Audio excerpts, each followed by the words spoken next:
Eric, we are back after a couple weeks. It's good to see you, my man. How you doing?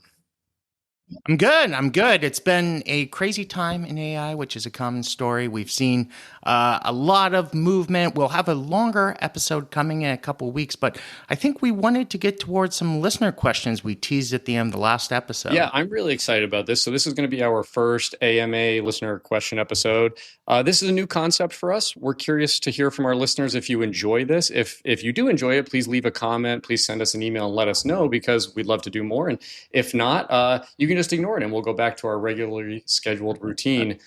A little bit of housekeeping before we jump in here. Please check us out on our YouTube channel. As we mentioned, we are putting the podcast out in video format now. So please check out the 24/7 Wall Street YouTube channel to see Eric in all his glory. And if you have a moment, we really would appreciate a review on Apple, Spotify, or wherever you listen to your podcast. It really does help us get on the right side of the algorithm. And we don't do any ads for this show. So, we'd love to get distribution out there. And if there's someone you think would benefit from listening to the show, please share a link with them. Two more quick things. Eric, a lot of people have asked to see the current full allocation of the portfolio. So we set up a link here where people can visit at any time to see your current holdings. And that is 247wallstreet.com/AI portfolio. We'll also put that link in the show notes here and in the description. And lastly, before we jump in, if you have any questions you would like us to answer on the show, please email us at questions@247wallstreet.com. We will also put that email address in the show notes and description. Okay, Eric, we're going to start taking listener questions. We're going to try and do a little bit of a rapid fire round here. So our first question we received from Spotify, and that was, have you ever checked out MGA? They outfit the Waymos here in Phoenix. Now, Waymo is one of the more interesting AI companies that we've talked about. It's kind of a perfect intersection of companies for you and me. I love the robotics side. You love the AI side. So talk to me a little bit about MGA. Have you ever checked them out? Yeah, and it is worth noting, as you had just said, we got this comment from Spotify. So we've got the email address. If people leave questions, they can email us directly. They can leave questions in Spotify. We had some comments on our last episode. I thank everyone for leaving that. You can also leave comments on YouTube. So there's a number of ways to reach out, and we will take any questions that we can get. So let's talk about MGA. This is Magna. It's a Canadian company. It is very large and diversified supplier to automotive companies. Now, the highlight of Magna is they're cheap. They're trading at about 9 times earnings. Now, the low light, if you pull back your price chart about 5 years, when I had last looked, they had a negative 10% return across the past 5 years. And Austin, the reason for that's pretty simple. Earnings are down across that time frame. So I think this is where we need to look at, will I be adding Magna to the portfolio? I will not. It could be a perfectly fine company and maybe some of their catalysts turn around in the next few years, but it is so large and diversified that even winning a contract with Waymo just isn't going to materially move the needle in a way that we're going to look for investments across both self-driving and robotics. I think it is, does this deserve a place in someone's portfolio? If you want to add something with a, cheaper on a price to earnings ratio, if you're looking for a rebound in the automotive space, this could be something you look at. But when we're looking for things in the AI portfolio, we're going to look for much tighter association to some of the growth ramps we see coming in the years to come. And I would just add on that earnings are down across the last few years. Now, I haven't looked at the revenue for this company, but if you're looking specifically for an AI play in this environment where AI money is just sloshing around left, right, and center, and billions are getting thrown around pretty casually, you would want to see a company that has revenue and earnings increasing, or at least revenue. Maybe they're making investments for the future here, but sounds like one we are not going to be adding to the portfolio today, but thank you very much for the question. Moving on here, Todd reached out to us on YouTube and he asked about ticker symbol NB. Now, this is Elk Creek. I'm actually not familiar with this one, Eric, so I'm curious what you found, but it looks like this is a rare earth element play. It's still in the works. Todd says it's got huge potential. Rare earth elements, of course, are a sort of a flashpoint issue right now in the development of, a lot of electronics, but specifically EVs. And there's been some geopolitical tug of war between the United States and China there. So what do you see about Elk Creek here? Yeah, geopolitical tug of war is definitely the way to put this. So we've talked about this kind of oncoming Cold War, where we're going to have a situation where essential technologies there's going to be different tech stacks between the Chinese sphere and the Western sphere, led by the United States and many of its allies. And this is going to lead to, control of certain essential resources. Rare earth minerals is one of them. So I haven't previously done work on NioCorp, but I'm more than happy to kind of check it out and do some analysis. And also a shout out to Todd, a very frequent commenter on YouTube. So we appreciate all the engagement. What NioCorp owns is a mine near Elk Creek, Nebraska. That's in the southeast corner of the state. It's about an hour south of Lincoln, if anyone's familiar with that territory. But what they have is a mine that contains a few key rare earth materials. One is niobium, another is scandium, another is titanium. Now, if we look at niobium and scandium, they're used to essentially enhance the strength of steel, titanium, aluminum. Basically, when you're thinking about things like next generation fighter jets or next generation planes, you're going to need minerals like this. And you can also see in the future applications that AI is going to cause a huge acceleration, robotics, drones, future kind of concepts like electric vehicles. They're all going to need these rare earth materials. So scandium, for example, it's currently 100% sourced from China. Titanium, you've got a lot of kind of capture by Russia. These are clearly, if these are essential resources, you want domestic supplies of them. So I understand why people are looking at this stock. After Todd left his comment, the company received a $10 million contract. It's a grant from the Department of Defense specifically for scandium. So what we have to look at in cases like this, Austin, is what's the market cap? What are the potential risks? And what are the potential upside scenarios? The market cap for this company is about $300 million. You're looking at needing a plant that's going to cost about 1.14 by their estimates. They might be able to shave some of that value off. Eric, that's 1.14 billion. I just want to be clear there. Oh, did I say million? Well, I don't think you specified, but I do want to clarify because we were going from millions to billions. And that's an important jump. So a plant will require roughly 3 to 4 times as much as the current market cap of the company. Yep, and that's the big risk right now is financing this plant. They're in the process of trying to get the financing for it, and once this is complete, I did some calculations out. It looks like it could produce gross sales in the $200 to $300 million range. So this is something we'll need to do more work on before adding to the portfolio. It's small, it's speculative, but I get why people are looking at these ideas, and it's a natural outcome from this kind of new Cold War scenario that we've been talking about, where we are moving from a phase from kind of the differentiated technologies you need within your sphere of just being warplanes and ships to also a technology element. And so I can definitely see this. We'll need to do a little bit more research, but an interesting suggestion. I appreciate that from Todd. Yeah, thank you, Todd. An interesting company. Definitely, I would emphasize speculative. Mining is also not our area of expertise, but this company has, IPO'd in 2009 at about $3 a share. It's now about $4.63 a share, and during that time frame, it's been as low as $1 a share and as high as 12. So a very volatile stock. Good narrative and maybe some elements behind it. So worth exploring a little further here, but not our area of strength. So we'll keep an eye on it, though. Thank you so much, Todd. Moving on, Nolan from YouTube asks or says, I'd love to hear more about the boring co-packaged optics play Eric mentioned on the Stock Club podcast. It really appears to be a diamond in the rough if all goes accordingly and without too much risk to boot. Thanks again. Nolan, thanks for the question.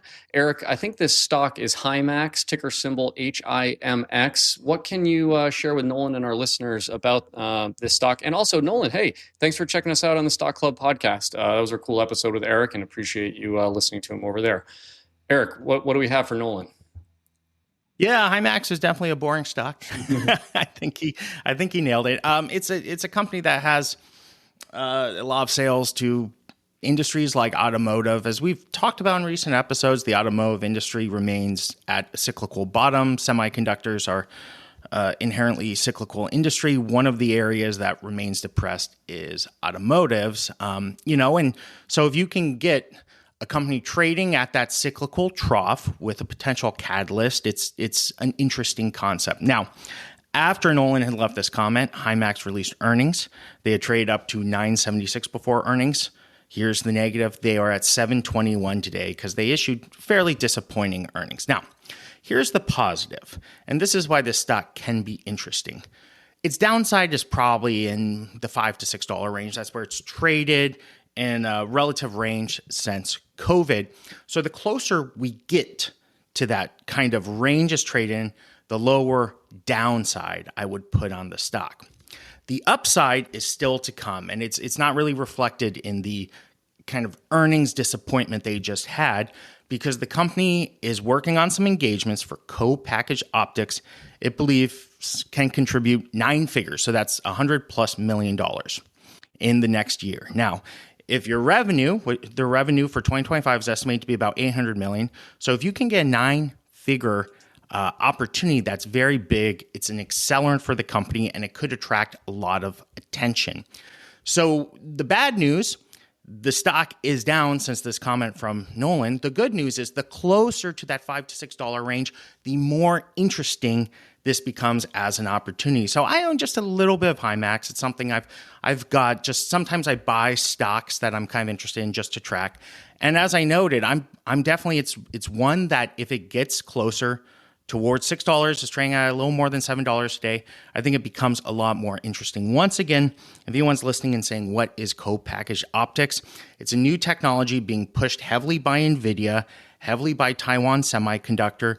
The idea is that we're going to have a massive change to optics, actually bringing it closer to the chips themselves. It's going to cause a power reduction, and it could be maybe on that boring side that's not noticed unless you're very into technology, but a big shift. One shout out, there's a great YouTube channel called Asianometry, and they just did an episode this past week on co-packaged optics. So if anyone wanted to watch and try and understand what this technology is, they could watch there. But I think it is a space that if you can pick out some winners that directly benefit from this shift to co-packaged optics, that could do very well in the next few years. Eric, thanks so much for that. And thank you, Nolan. So it sounds like this is sort of a classic, to distill it down. This is a classic asymmetric upside stock, right? Where maybe the downside is somewhat limited. You know, we could see maybe 20 to 30% downside protection, but the upside is potentially very high here, given the potential that it could play in power delivery. So very excited about that one. Thank you, Nolan. Moving on to a couple other questions here. Noah from Portland asks, what is your favorite non-AI stock? Eric, I love this one. You and I have been investors for a long time, although we do talk about AI stocks in the context of this portfolio and the current megatrend we're seeing, and they're some of the most fun and exciting. You and I also have portfolios that invest outside the space. So talk to me about what are some of your favorite companies that are not in the AI space. Yeah, and I will toss this back to you at the end because I'm interested what you'd say at this time. Now, I will say I had a chance to kind of eliminate all my cost basis across my portfolio at the end of 2013. So I did have an experience where I got to rebuild my portfolio from the ground up. I will say outside the AI space, some companies that I put the largest allocations towards at that time, Netflix and Spotify, companies that have subscription businesses that are able to grow their pricing power over time and are extremely sticky. Both of those investments have done well. Another area that I allocate towards and I really like is foreign marketplaces. You know, a popular company would be something like Shopify, but if you look to Latin America, you've got Mercado Libre. If you look to Asia, you have Sea Limited, which we're filming this on August 12th. Sea reported outstanding earnings before market opened today. And the great thing about those companies isn't just that they have dominant marketplaces, which if you've watched Amazon's share price across time, you understand the potential. There are also winners in kind of the digital wallet space where you can create apps that become kind of everything apps, offering a wealth of services and are able to kind of contribute to lead generation for different areas that a lot of consumers entering the middle classes in those markets need. So, Austin, you know, another thing that I'll do is if I'm investing outside technology, we kind of talked about this with the rare earth question earlier. If I'm getting outside my circle of competence, I'll often just put an indexing component as well. So I do keep some ETFs, and And that is just to keep me honest and let me sleep a little bit easier at night for areas outside kind of the technology space. So what about you? What are you most interested in outside technology today? Sure. Thanks for the question. Like you, I tend to park a good deal of cash either in ETFs or Berkshire, as you said, to keep me honest, also to reduce the potential risk of cash drag, just having too much of your portfolio in cash and missing upside, even if you end up picking some great stocks. So for me, some of my largest positions right now are Mercado Libre. Like you, I like their optionality and their international exposure, their growth. Just a fantastic company that has so many ways to make money tied to a growing economy. Berkshire is also a large position for me, but something that I've been adding to a lot recently has been Uber. One of the things that you and I have seen over the years, optionality can often be really difficult to underwrite. Amazon is the company it is today, not strictly because of their retail operations, but because they expanded from books into music and from music into everything. And then they've added AWS and they have a meaningful advertising business. And that can be really hard to underwrite, but that's what allows big companies to continue to grow. And Uber has really impressed me. They survived COVID, which was a dynamic that should have destroyed ride hailing by pivoting to meal delivery, which is now a $1.5 billion business, still growing double digits. They've added a meaningful, larger than $1 billion advertising business. They've got a dominant position in the space, and I like that they are partnering, not fighting Waymo, because Uber has two sides of that marketplace. They have the drivers and the app installed base, so they're in a good position to give Waymo distribution while the autonomous ride-hailing space figures itself out, and maybe they're a vehicle for Waymo to get greater distribution for rides or whatever other brand may come down the pike. And management seems to agree. They just announced a $20 billion share repurchase last week. So I've been adding a lot to Uber, but I really like Mercado Libre. It's probably, I think it's a top 3 position for me right now. Yeah, and I would say Uber, it's not one that I personally own, but I would not want to short that company either. A lot of people see that as something that almost certainly will be vanquished during the ride hailing phase. And the prettiest chart in all of finance is the cash flow statement from Uber, a chart of that going from very negative to very positive. They have definitely hit the growth accelerator in the most meaningful of metrics in the financial space. Yep. Okay, moving on. Alicia from Florida asks, where did you learn about investing? I love this question. Eric, I don't know that you and I have ever actually talked about this. I'm curious how you got involved in investing. Yeah, it is a great question. I think the most important thing is just to get skin in the game. Probably my biggest claim to fame that I wish had paid off more was the first stock I ever bought was NVIDIA. And it was in October 2008. I had just graduated from college recently, and I wanted to get started. So I bought $1,000 in 5 different stocks just to be able to track them. And nowadays, one nice thing about finance, it used to be very intimidating. We see often, what's the stock I can buy that's under $5? That's a popular question because people want more shares of things. The reality is nowadays you can buy fractional shares with just $100. You can go to Robinhood. You can buy fractional shares of a leading company like NVIDIA. You can buy retail options if you're someone who really enjoys Chipotle or many other things. And you can just begin tracking many of the businesses that you interface with. You can also buy ETFs.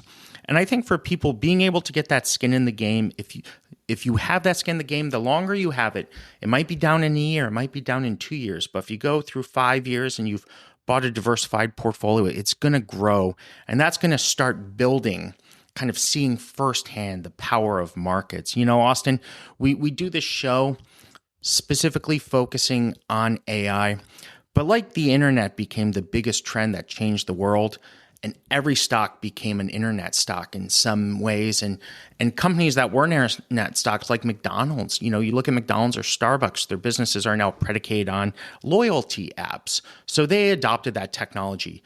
And I believe over time, if AI turns out to be a transformative technology, it will benefit companies across the entire market. So even if you're not going and you're not buying some of the leading AI stocks, if you're afraid of some of the risk, just being able to own the S&P 500, being able to own stocks is going to get you started on this journey. And I believe they will benefit if this trend is on the level that we expect. So, Austin, what advice would you give to someone getting started? Like you, I would say, just get some skin in the game and start investing. When you and I started investing, there were still trading commissions. You had to pay to buy or sell a stock, and that's gone away. You can now buy a stock for $0 on Robinhood, Schwab, or Fidelity.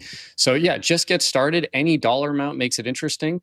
My first stock was Green Mountain Coffee Roasters, which I bought because I was raised in New England, and it was a company that was close to me, and their K-Cup seemed really popular at the time, and that was it. But it got me interested in investing, and I followed the company. It actually brought me to the Motley Fool, which is how you and I met, because the Motley Fool covered that company a lot during that era.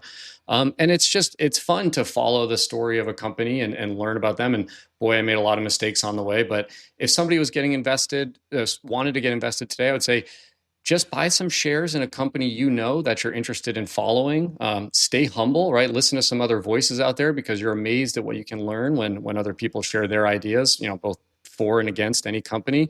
Don't be afraid to borrow ideas and make a couple bets here. But it's like picking a sports team. Once you make an investment in any company, you're kind of rooting for them to win. And sports is a wonderful pastime. And investing has the nice corollary of being one you can make a significant amount of money on if you pick the right team.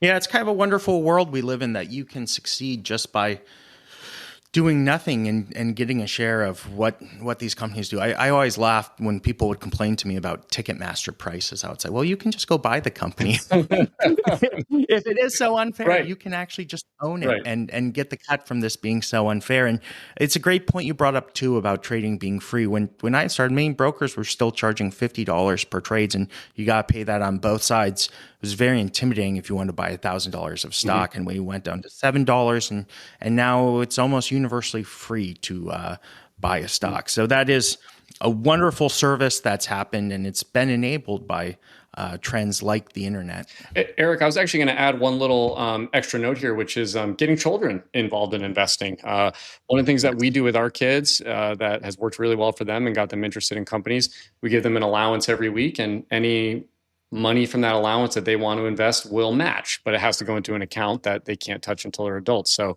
if they get their $20 allowance and they want to buy $5 of Coke or Nike, we give them another free $5 to do it. So we double their investment.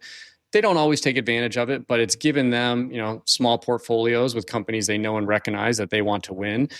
So a freebie out there for any parents maybe looking to get their kids involved in investing.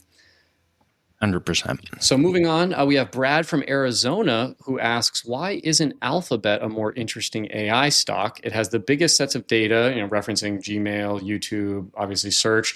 Gemini is a top performing model, and I think we want to be clear that's on like performance benchmarks. And the core business still makes billions of dollars.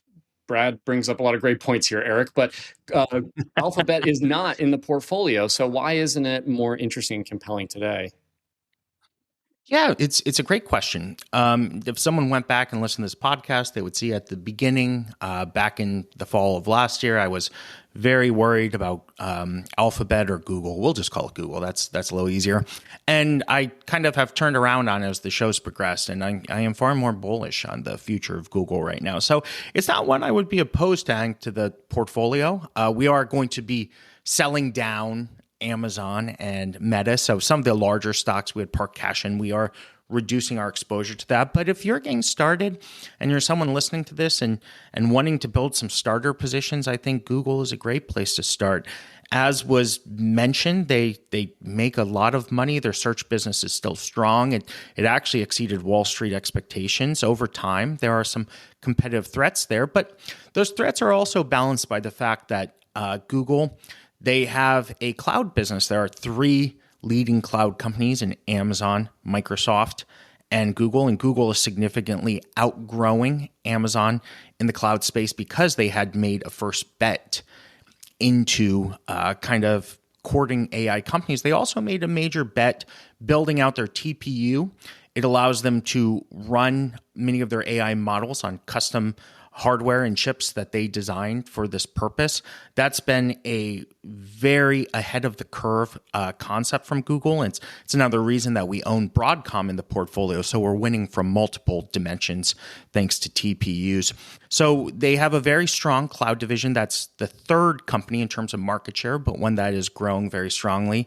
They also have DeepMind, which they bought and is an asset which would be worth an incredible amount today. Their AI models often compare very favorably to competitors, and it's just about getting distribution to consumers. YouTube is a crown jewel asset that is worth a significant amount of money. There's Waymo, as we discussed earlier, among other areas like their ad network, which is extremely valuable. So when you sum of parts Google, it is an extremely compelling idea, and I couldn't blame anyone for doing a starter position, and it's a company that I won't be averse to adding to the portfolio either. So I think that's a wonderful question from Brad. Wonderful. Eric, I love that. This is our, we achieved our speed run goal here. This is going to be our shortest episode yet, but I really enjoyed this, and I hope the listeners did as well. A reminder to our listeners out there, you can send us your questions at 247wallstreet.com. Eric, do you mind closing us out here and maybe giving us a preview of the next episode? We're going to be recording another one shortly here, and you want to give listeners a little sneak peek about what we'll be talking about?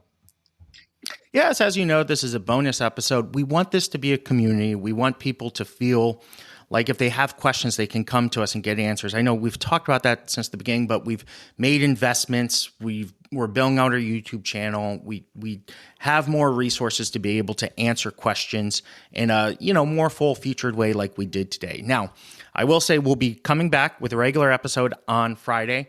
We're going to be discussing the biggest model release of the year in GPT-5. We're going to talk about some bullish areas for the portfolio, like Micron's earnings and what that means for the future of it and other companies in the memory space that we've talked about.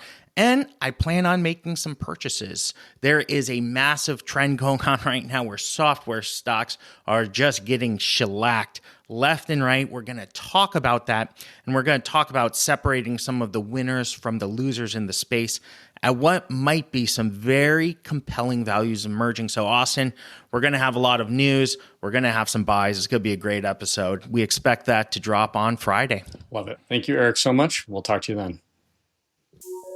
The AI Investor Podcast is for educational purposes only and should not be considered investment advice.